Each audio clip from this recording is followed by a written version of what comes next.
Hello, everybody. It's Monday, which means it's time to look at the box office. I'm Dan Murrell. Alongside me yet again, Lon Harris. Hey. Roth Cornett is out on assignment This again is like this my week. second week in a row. Second week in a row, Yeah, Lon. right. Thank you for joining me. Always a pleasure. We're going to do something a little different today that I hope people enjoy.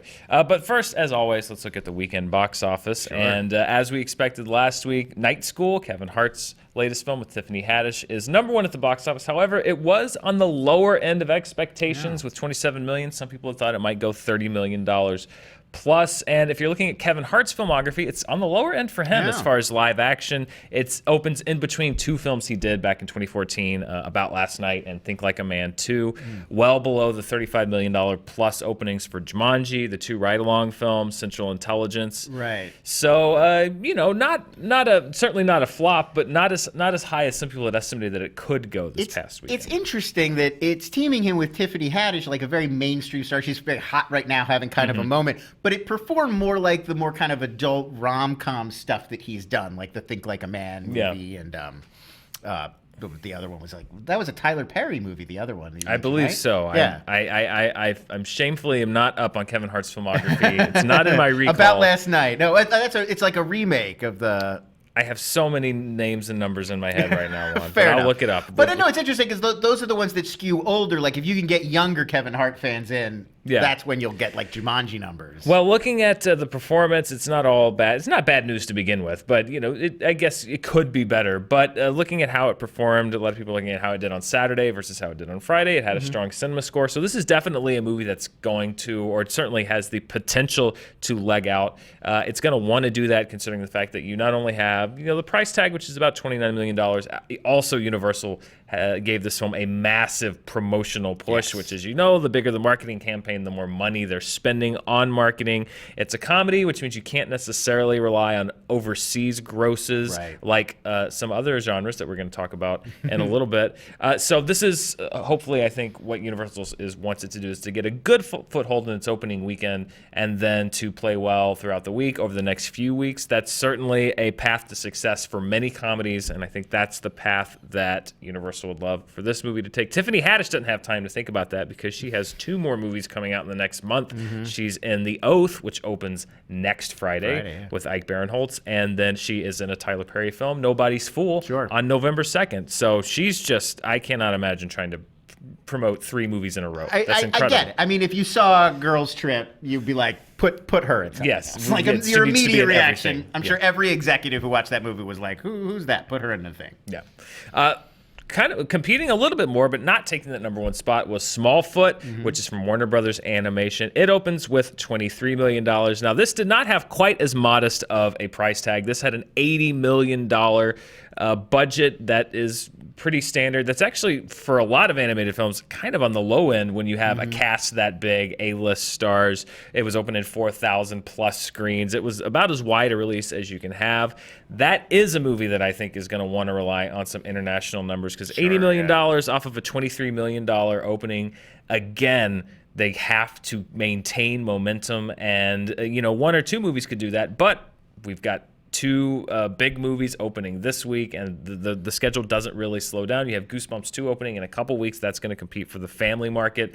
So Smallfoot is another one. Warner Brothers is going to want to, #1, leg it out here domestically, and #2, rely on those worldwide numbers to try to boost that. It rolls out worldwide throughout October, so it's not quite Does it releasing look worldwide. too much like Ice Age? That was my initial reaction. It looks very much like it's an Ice Age movie. It didn't have that.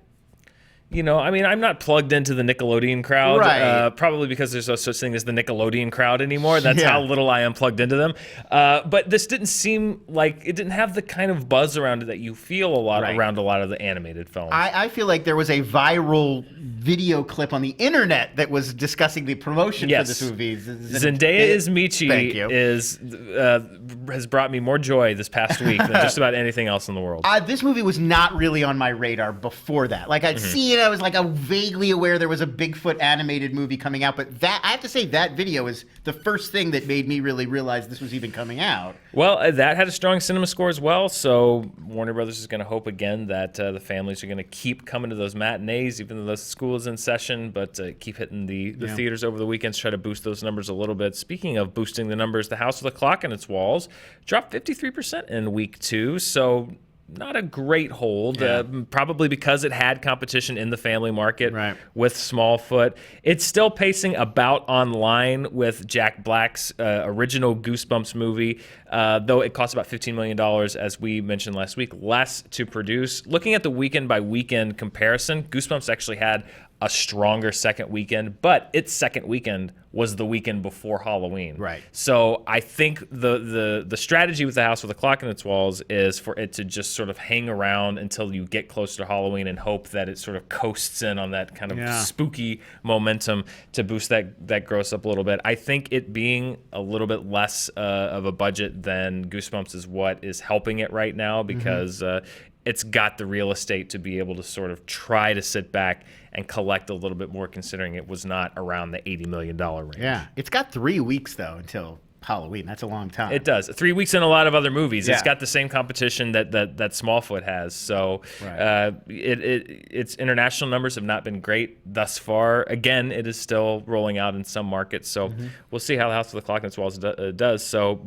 a better than expected start, but a pretty standard, certainly not great hold in weekend 2. I'm hoping this one hangs on. I want more Belaire's adaptations. There you go. Speaking of great holds, though, A Simple Favor had another strong hold. It held about 36%. It is still in the top 5. The gross is now past $40 million off of its $20 million budget. This really feels like a word of mouth success to me. I know a lot of people who've loved this movie and seen it. It was not really heavily marketed. It's got well-known people, but not massive draw stars. I mean, Anna Kendrick, generally her appeal, a lot of it was to open the Pitch Perfect movies. It was sort of throwing at a younger crowd, not necessarily the more adult crowd that they're wanting to bring in for A Simple Favor. Exactly, yeah. So, I agree. That's what you sort of see in a lot of movies where, they'll open pretty well, but then they hang around for a while because the audience has time to find it. And I think when you're strategizing and deciding when am I going to open a movie,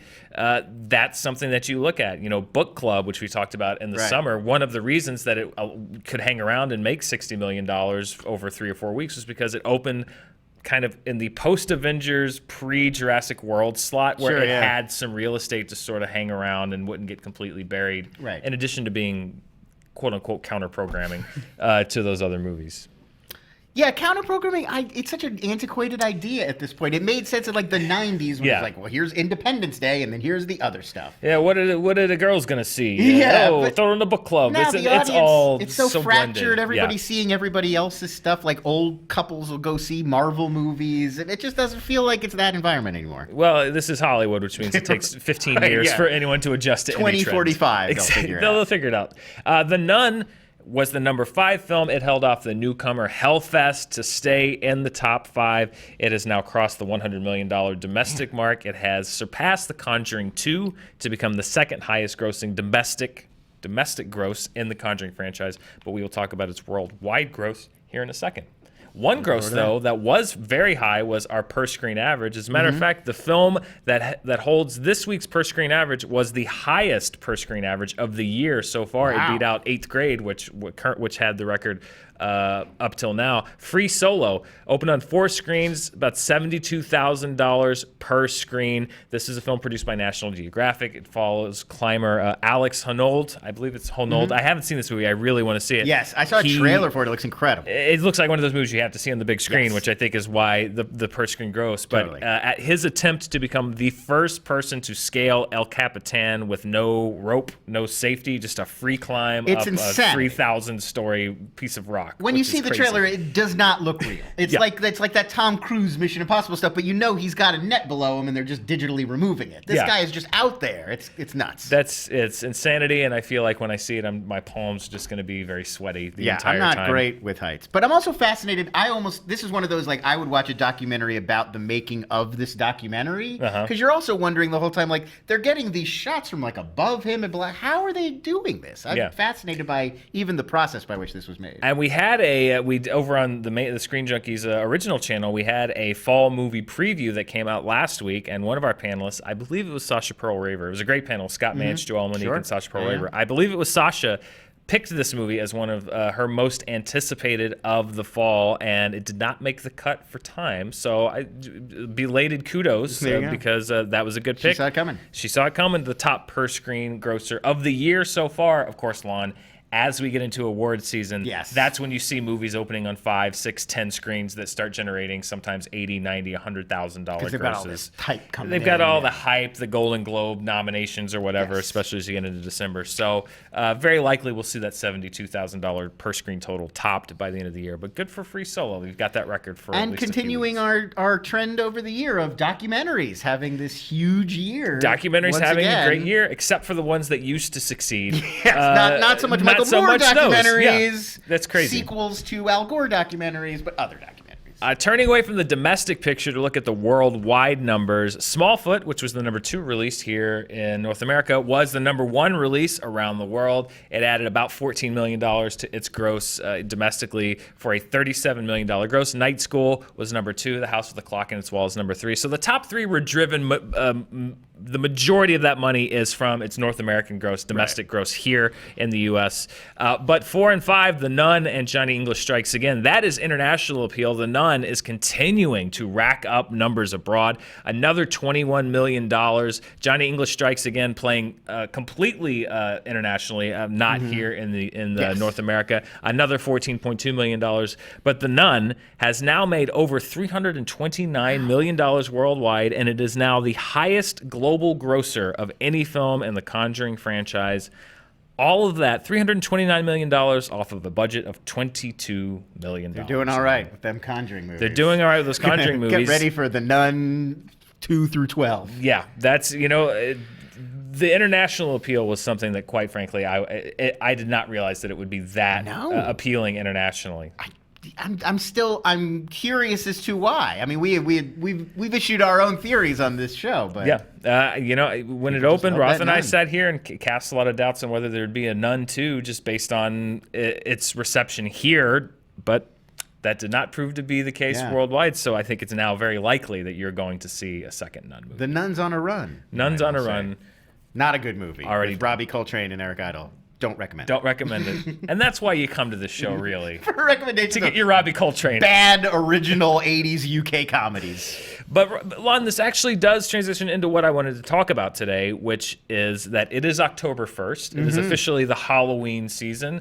Delightful. My girlfriend and I every year do a 31 Days of Halloween movie I saw your list. marathon. It's a fine list. It starts today. I'm very excited by it. But this is the time of the year when, the horror genre, while they release movies all year, it's when a lot of people return to it. And I wanted to talk a little bit about that genre and why it has become the safest bet in Hollywood. Because when you look at the movies, and I'm not talking about the movies that gross $2 billion, not the Star Wars movies or the Marvel movies, but when you look at movies that return on the investment, when you look at movies that make a lot of money for studios time and time again, and we've talked about it on the show many times, they are horror movies. And I want to talk about why that is, why they're such safe bets, why they do so well, and why studios keep making so many of them.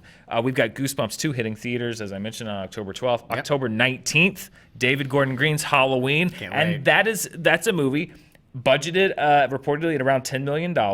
If you look at the early tracking, and tracking as always is very hard to nail until you're right up close to the opening. But the early tracking has indicated that Halloween is likely to open over $50 million. Sure. Some people are projecting it even higher than that. I think if the reviews are exceptionally strong for that, you could see that happen. But again, that'll be a film that just in its opening weekend will have returned 5, 6, 7, 8 times its budget in week one. And it's like a legacy. I mean, the original Halloween was one of the most successful independent films ever made when the time it came out. I think it held that record for like a decade or something. So I want to take a look at why horror movies are such a good risk to take, almost no risk in a lot of cases, and why they keep getting made. Number one, and I apologize, I don't have any graphics for this because I was researching, Lon, and sometimes there just aren't enough days in the Forgive hours the of the day of this model. It's not to scale. Not painted or to scale. But the number one reason, and this is pretty easy, they're cheap.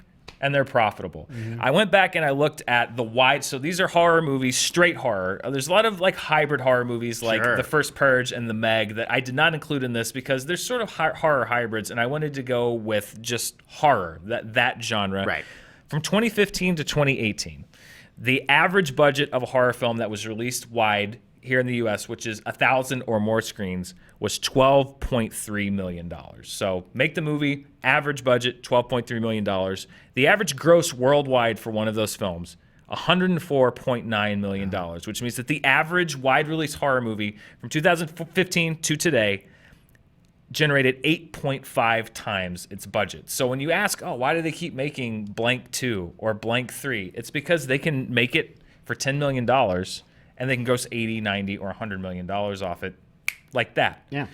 One of the reasons that it's so easy for them to make those grosses is, unlike so many other genres, horror movies are critic-proof. We talk about movies being critic-proof. Are they critic-proof? I think almost every genre has shown that they're not necessarily critic-proof. Certainly the comic book genre has shown that it's not critic-proof. The comedy genre is not critic-proof.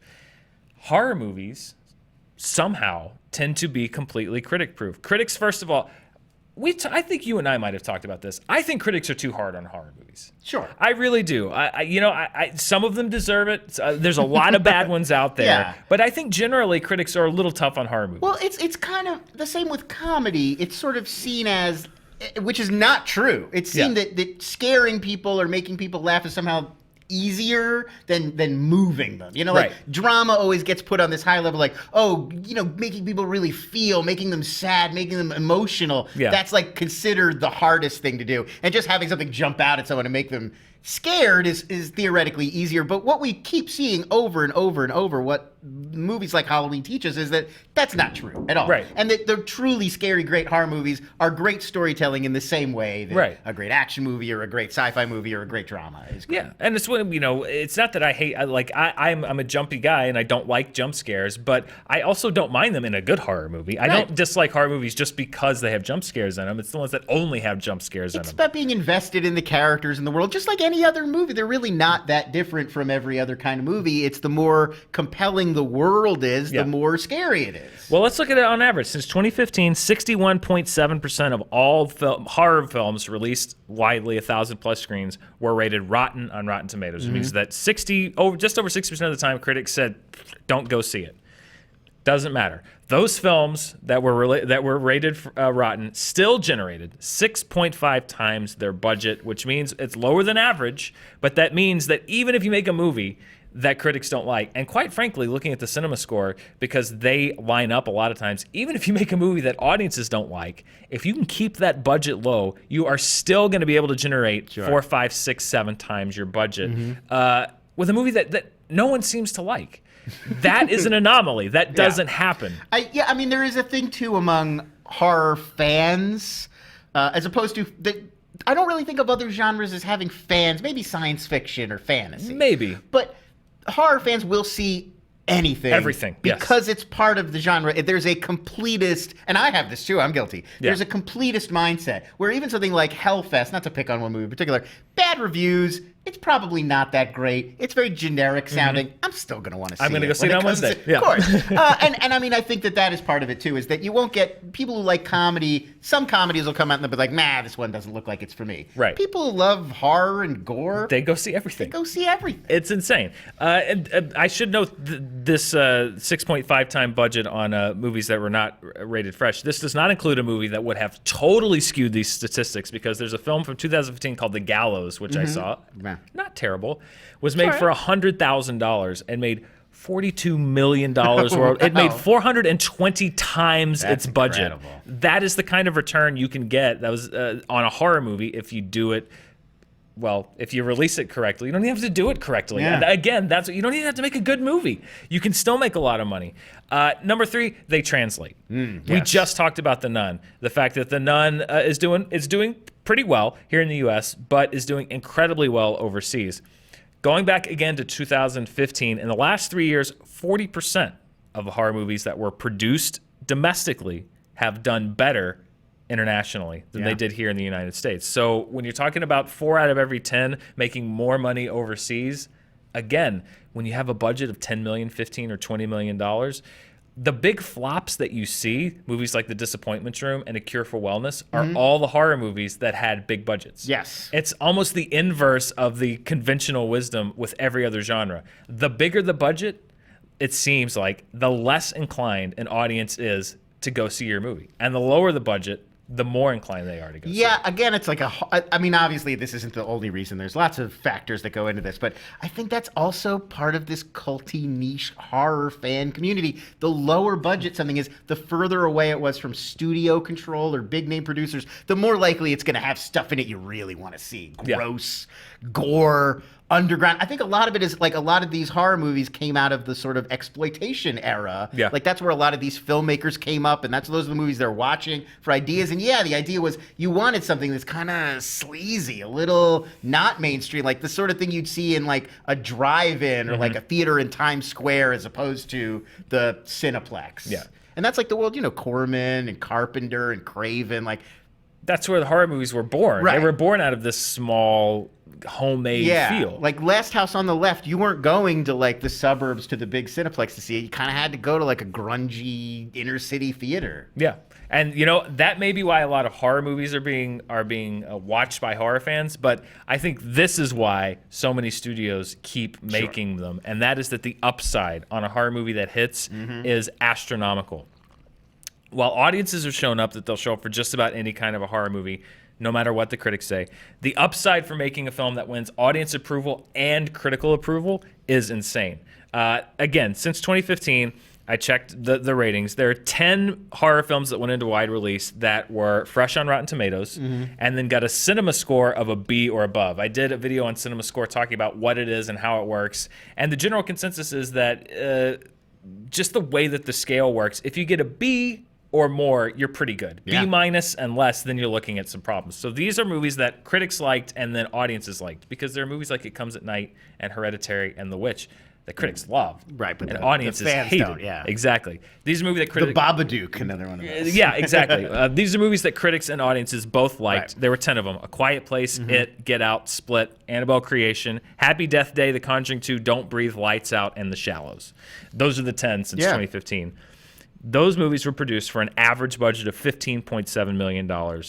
Average worldwide gross, $273 million, which means these films that really clicked with audiences returned an average of 17.4 times their budgets, which means that if you're a studio, that means you're literally printing money at that point, and with John Krasinski and Emily Blunt's face on. Right, and I mean, if you look at this list, like, these are the movies that become cultural institutions. When you hit both of those markets, you get Quiet Place, It, Get Out, like defining films of the last few years. Yeah. So when we're talking about the horror genre and why these movies keep getting made and why studios keep making them, and why, even though it seems like everybody hates half of what comes out, that is why they keep getting made and why they're such a safe bet. Number one, not only is it acceptable to make them on unlimited means, it's almost encouraged to make them on unlimited means. Number two, if you can keep to those means, you're going to get that return almost no matter what. Even some of the worst movies that I've seen. I mean, I wrote down some of these multiples, and like, these are some terrible movies.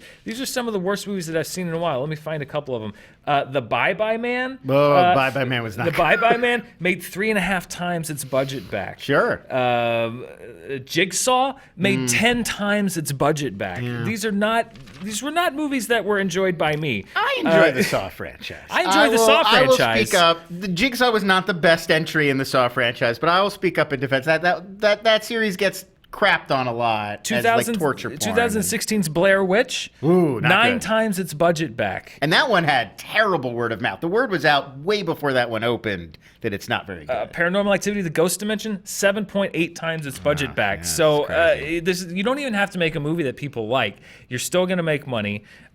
You can send it overseas. It's not going to be necessarily genre dependent. You can get that return. Well, I mean, overseas, they love it too. It's so visual. I mean, all the things people love about horror movies, very few of them are related to understanding the dialogue, having banter. That's not important. It's like, who are the people that are going to get slashed, and then are they slashed in entertaining ways? And exactly how and are they that's slashed? international. That travels. Any country, they understand being slashed. And then if you do make a great one, you very well may have just a cash cow. Yeah. And by the way, if there's anything more popular than one horror movie, it's that horror movie sequel. Although I would warn the studios that of those 10 films that were audience hits and critics hits, of those 10 films, only 2 of them were direct sequels to other horror films, and they were both in the Conjuring franchise. So, we can test. We'll have It 2 soon. We will. We're gonna have Quiet It Place 2. is gonna We're gonna have Glass, which I don't know is gonna be quite. Get Out, I counted. Split, I counted as horror because I felt like